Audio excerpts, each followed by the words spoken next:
We all love Konosuba, and we all grew up playing Crash Bandicoot. Or maybe that was just me. Anyway, Konosuba is one of the best comedy anime to this day, and it is the first isekai anime that I ever watched. It even got me into watching the isekai genre, and it is single-handedly responsible for making medieval fantasy my favorite setting for pretty much everything. God, the third season cannot get here soon enough. So you can imagine my excitement when I found out that there is Konosuba platformer. It was released on April 28th, 2017, bundled with limited edition of first Blu-ray disc volume of anime series second season. This game was never officially released outside of Japan, so that may be the reason why most people outside of Japan never even heard of it. The only way to get this game that I know of is through Reddit. Link in the video description. Heads up, it is only a fan translation. God bless you, Cyanide Blizzard. By the way, when I was on this Reddit, I noticed that every single character has its own Reddit page. But for some reason, Darkness is the only one that has NSFW tag. What the the game has pretty simple story that follows the events that happened in the anime. In the anime, Kazuma and his amazing companions defeat Beldia.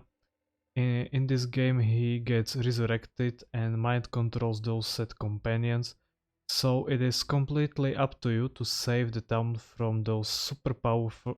So it is completely up to you to save the town from those super powerful girls and then finally defeat Belia for the, let's see, season 1, movie, and now. So for the third time and hopefully the last one. Now, actually the only part of the game that is important, the gameplay. Don't get me wrong, the story in any game is important, but let's be honest, story in most games is secondary to the gameplay. Gameplay in this game is divided into two parts, combat and platforming. Combat is pretty simple, you have your basic attack that has 3 levels of power. Its power depends on how long you hold the attack button, and obviously the longer you hold it, the stronger it gets. And then you have couple abilities, but I will talk about those later. The platforming is a bit more challenging. Okay, this time I can do it. How? It was responsible for majority of my deaths, excluding the final boss fight. Platforming in this game is the hardest part of the game. It is the same across all the game difficulties. It would have been the hardest part of the game even for me, but the final boss fight on the hardest difficulty is really hard. The OTS is a banger. Just listen.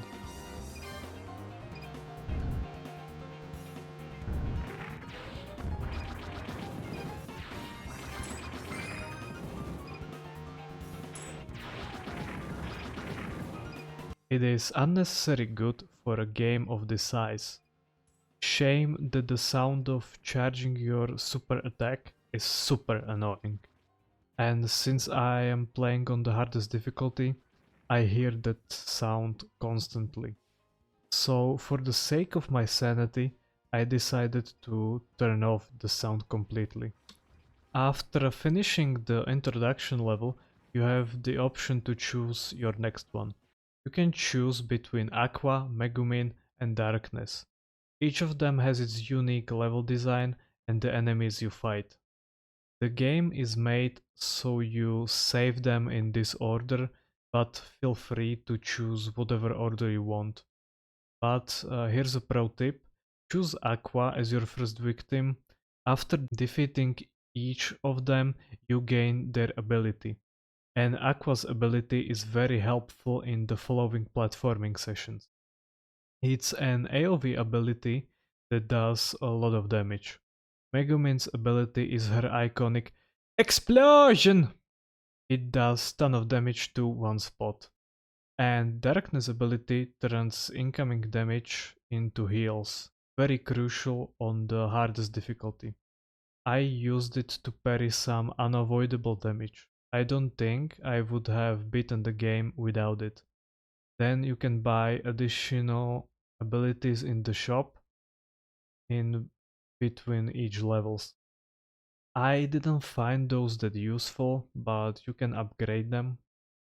Then when you manage to rescue all three of them, you go on to the hard part of the game and face Belia, and even harder enemies with even harder platforming.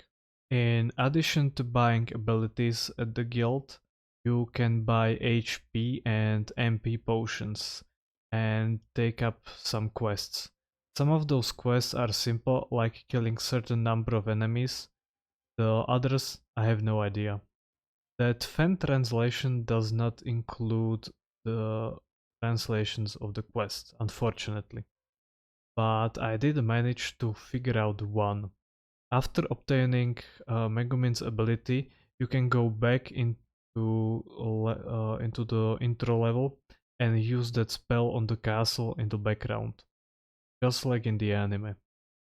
Don't forget to bring those MP potions, because that spell uses a lot of it, and you need to cast that spell multiple times. Otherwise, it's gonna take a long time to blow it up. And also, don't forget to save right after, so you don't have to do it all over again. Definitely not speaking from personal experience. It is not a long game. Even on the hardest difficulty, the game took me only one sitting to beat it. To be fair, that one sitting was about 10 hours.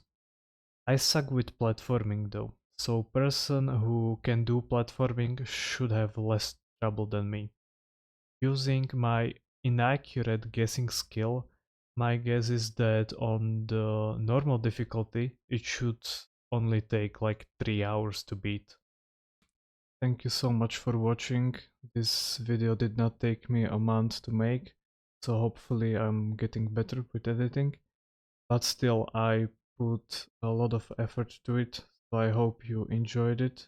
If you did, click that like button and subscribe. Leave comment who is your favorite girl from Konosuba and why, or even saying hello is also fine. I tried little different style of video than my previous one. Maybe next time I will also try something different, I don't know yet. Hopefully I will see you again in the next one. Union Best Girl, bye.